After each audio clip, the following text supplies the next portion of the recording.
banyak orang yang jualan online. Bahkan UMKM juga itu jual digital. Terus ada layanan Gojek, kayak Gojek yang bukan cuma Gojek tapi bisa makanan, kirim barang sampai bayar digital. Belum lagi dompet digital kayak Dana atau OVO yang bikin bayar-bayar jadi gampang banget. Bener banget sih, kalau di era sekarang ini semua serba simpel ya.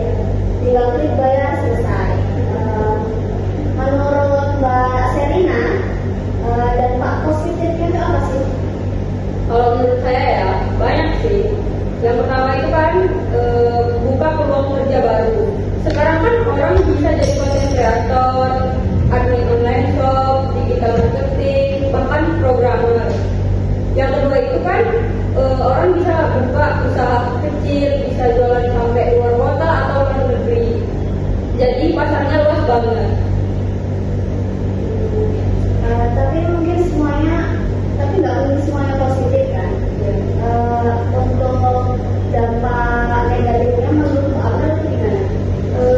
Menurut saya sendiri kan untuk dampak negatif itu cukup ada ya, nggak ada lagi itu cukup banyak, apalagi persaingan makin ketat. Jadi kalau kreatif bisa kalah saing dong.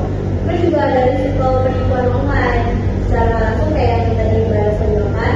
Kalau nggak teliti nyari barangnya nih, nanti yang datang apa, bisa-bisa barangnya jelek, nggak sesuai harga gitu kan.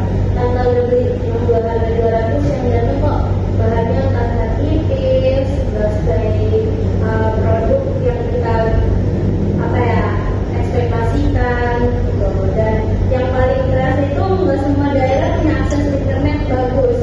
Jadi masih ada kesenjangan digital.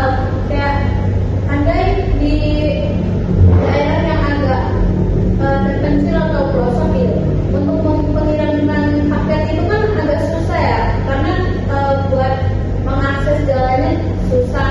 Terus untuk mengakses Maps kan kalau belanja online kan biasanya bisa dicek dari HP itu kan, bisa paketnya udah sampai sini nih, tinggal kirim, bentar lagi sampai. Kalau di daerah yang internetnya belum bagus gitu, belum stabil, bisa aja dia kayak aduh udah sampai mana ya, ini nggak ada internet nih, nanti kalau datang gimana, nggak tahu nih kurirnya bakal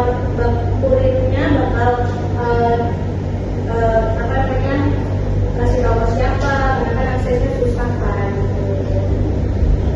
Setuju sih. Jadi nggak cuma dampak positifnya aja ya,